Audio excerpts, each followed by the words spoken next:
Tom Aspinall, he gets booked versus Curtis Blades, not Jon Jones. It's going to happen at UFC 304 in England as the co-main event. Wow. Blades is 3-2 in his last five. Not bad, but it's like this isn't like the it's not the most exciting kind of thing like Pavlovich when he was on a hot streak. Aspinall was on a hot streak other than the injury loss. Like these going into it hot. I mean, it's a co-main event. Jon Jones passed on the opportunity. The rumors are he's probably gonna face Stipe, who he's just got a semi for, just to fight him because he probably knows his winnable, and it helps his history. And it's probably gonna happen in November in Madison Square Garden when I've already left and I can't get to see it.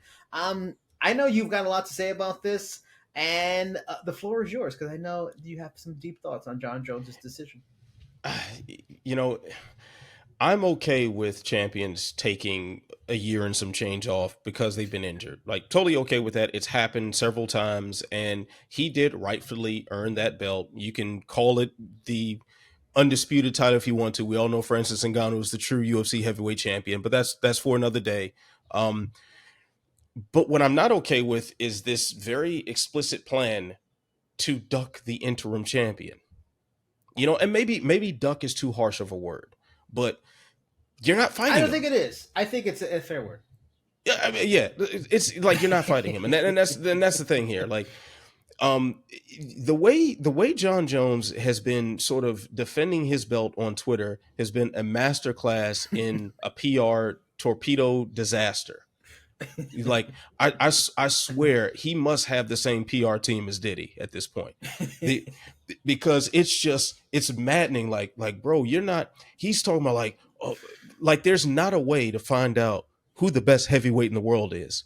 You are two fighters in a fight promotion holding championship belts. Gee whiz, how do we determine which one of you is better? Jason, do you have any ideas? Do you have the slightest clue how we solve this problem with two fighters saying that they're the best and us not being able to figure it out? There's got to be a way, right?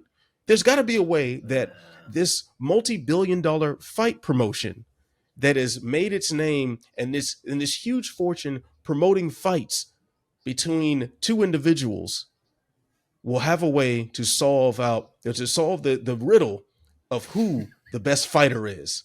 There's got to be a way, Jason. I'm not the one to answer these questions, right? I'm not the one to answer these questions. I'm just a guy sitting in my little home office with all my comic book props behind me. I don't know anything. Maybe you can shed some light on this, Jason. I don't know. I will say this, that Curtis Blades and Tom Aspinall is a fantastic fight to put on. Their original fight left a lot to be desired. It ended in an injury in like 15, 16 seconds or something like that. So, of course, there are question marks surrounding that.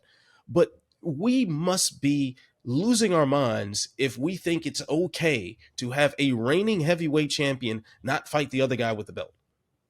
Like, it would, I would respect it so much more if Jon Jones just jumped up and said, "Hey, this is about legacy at this point, and that's all it's about." Tom Aspinall's doing whatever he's doing, but I just want to fight Stipe because it means more to me before I walk out of here. Just say that. Don't try to downplay Aspinall for winning a belt. Don't try to play down Tom Aspinall for stepping in when he couldn't to fulfill an obligation to put a body in the octagon. Like, I don't. The thought process or lack thereof is mind blowing. I just can't understand it.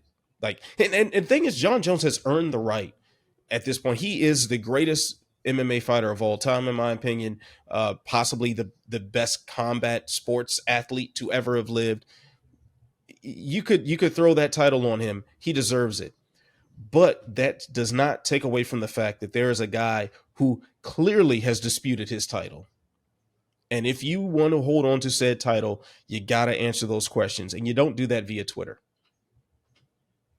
And there's really not much I can add to that. I mean, and it's disappointing, and I tell you, man, John is like you said, he's the greatest ever all time in MMA. But he's very much like the category of how Barry Bonds is in MLB, in that he's in the GOAT conversation, but there's all these asterisks around him. Floyd Mayweather's maybe in the boxing GOAT conversation, but all these just terrible person, not entertaining fighter, the elements.